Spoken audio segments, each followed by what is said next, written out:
I believe. So once you believe, then you are welcome to the kingdom. That is how it works. So we are not children of God because we are born into one family or because hallelujah. Do you know that song? Like tabati lo mo kekere ba tabati lo mo kekere ba de pe ọmọ no le abala kan ko àwọn mesu le mi o bi ti dàgbà nte mi so no. We've already established that you as a child of God, it is because you believe in Jesus Christ. Hallelujah. Now that we are sons, you know, Jesus Christ is our big brother. Hallelujah. Hallelujah. You know, Jesus Christ is our big brother. You know, just as I know all of us here, we are kind to our brothers and our siblings at home. You shall not know anyhow. Okay? So Jesus Christ is our big brother, our father, our everything. Now that the relationship has been restored, the relationship that Adam and Eve, that they lost, since it has been restored through who? Through Jesus Christ. Now, we now have a father-son relationship, isn't it? So, since if we have a father-son relationship, then there is a need. Because in each of us, we have our roles to play. The father, he does something to the child. You know, the very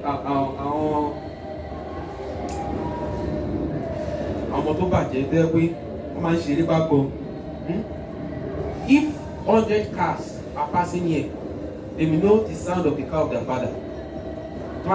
Maybe their father does not want to meet them playing football.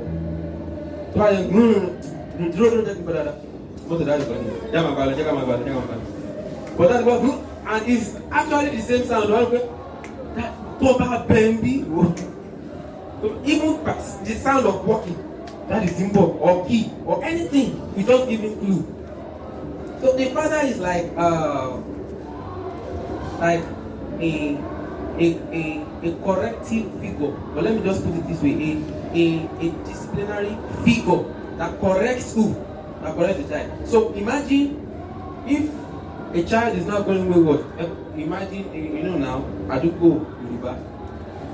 Tí ọmọ bá ti lè ṣe báyìí àbí tó bá ṣe kankan. Ìmọ̀lẹ́ ìfúnnu ọkàn ní sọ̀rọ̀ sọmọ mọ́. Wọ́n ní kọ̀. Màdá pé bàbá ẹ̀ náà àbí kankan. Hallelujah. That's what they're going to say. So they're going to return everything back to the parent and everything. So the father, you know what, will not relate. So a father that truly loves a child, tó bá rí pé nǹkan tí mo ṣe ní nígbà tí mo wà lẹ́gbẹ̀ẹ́, and I know how it is. I'm even more I'm even experienced more than you are. So these are the ways you should do things. These are the ways you should do things.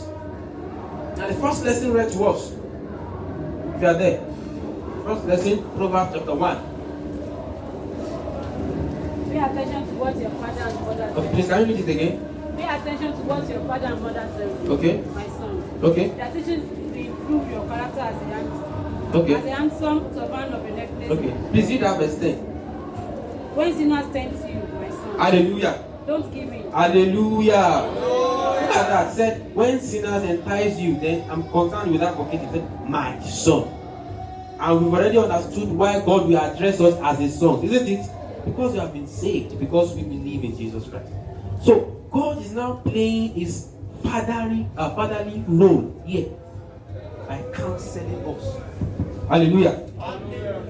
By counseling us. Because, you know, there are some words that we say. We actually should understand what we are saying. We'll be saying that God is Arugbo Ojo. Now, if you believe that God is Arugbo Ojo, that means that He has been in existence before time, isn't it? Hallelujah. He has been in existence before time. And that's why he's referred to as Alpha and Omega. Because he does not have a beginning. So neither does he have an end. But every other thing that he created, they do what? They have beginning. And if God says, put an end to them, that's all. So that's one of the things that make God to be God. Now, since we often say that God is a God, or this and that.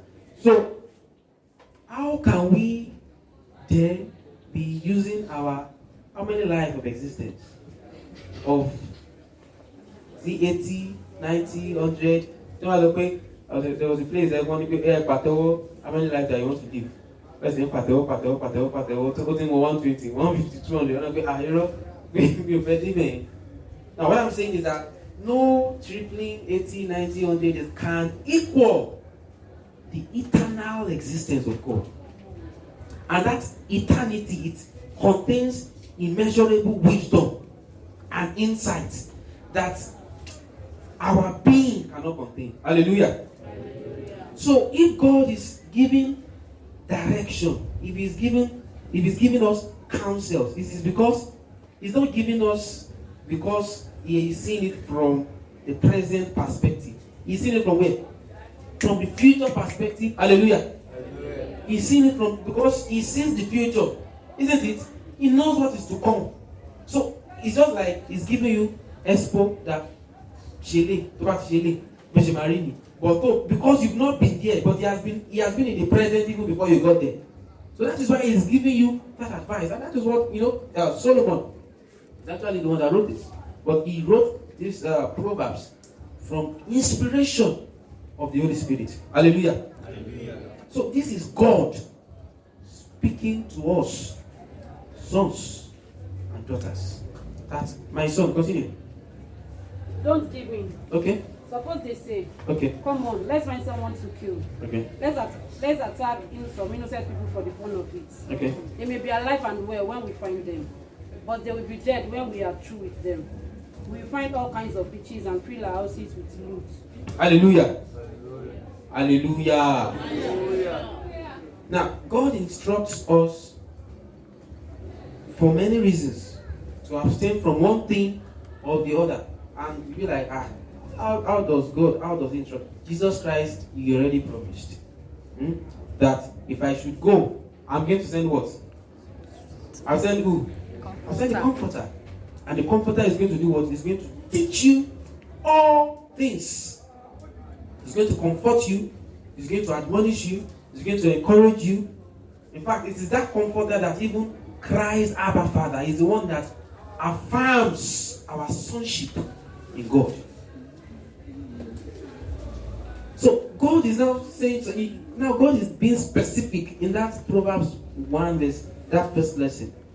Now, and that concept that God is actually speaking to us as sons about is the concept of company of friends. Hallelujah. Hallelujah. Company of friends. Please, I want you to understand today that the fact that you have been saved, the fact that you have been this and that, does not mean that you can just roll with just anybody. Because it has already been said, what does light have to do with what? Darkness.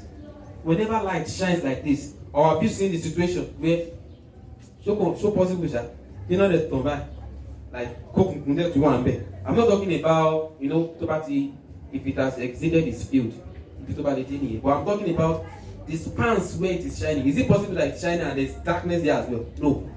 Whenever there is light, darkness does what? It disappears.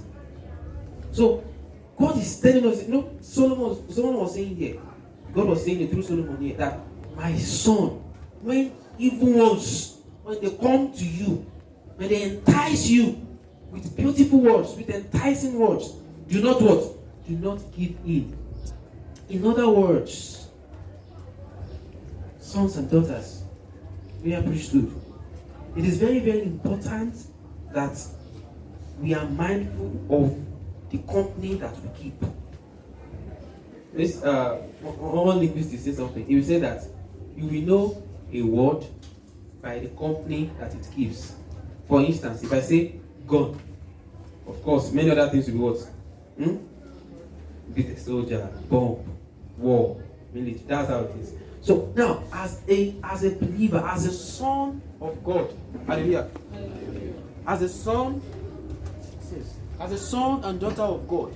So the moment they mention the word son, then there are collocative words that should be in line with you. So if those things are amiss, if it is the case that you are now mixing up yourself with bad companies, hallelujah, hallelujah. If it is the case that you are not found in the place where you ought to be in terms of companionship, there is going to be a problem. And that's why Paul said it, that